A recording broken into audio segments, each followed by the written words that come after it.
ডাকাতে ধরছিল এক সাহাবাকে। ডাকাত বলছে আমি তোমাকে মাল নিয়ে নিব। কয় নিয়ে আনে? হত্যা করব তোমাকে। ভালো কথা। ইন্না ইলা রাব্বিনা লামুনকালিবুন, আল্লাহর কাছে চলে যাব। বলছে তোর কোনো আশা? যদি তুই বলিস তাইলে 2 রাকাত নামাজ পড়া নেই।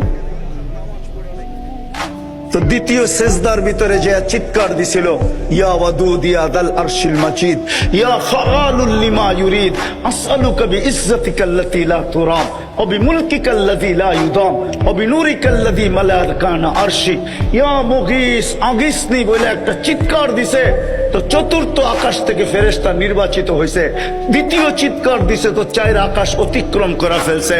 তৃতীয় চিৎকার দিছে তো জমিনে আয়েশা ডাকাতকে জাহান্নামে পৌঁছায় দিছে। সালাম ফিরায় যখন তাকাইছে বলছে তুমি কে? আশ্চর্যের বিষয়, মুস্কি মুস্কি হাসতেছিল ফেরেশতা। চেহারা দিয়া 14 তারিখের চাঁদকে হার মানায়া নূর জলসায়া পড়তেছিল, খোলা তরবারি হাতে ছিল, রক্ত টপটপায়া পড়তেছিল। জিজ্ঞাসা করছে তুমি কে? বলছে আশ্চর্যের বিষয়, ডাইকা আল্লাহ তুমি আর তুমি জিগাও তুমি কে?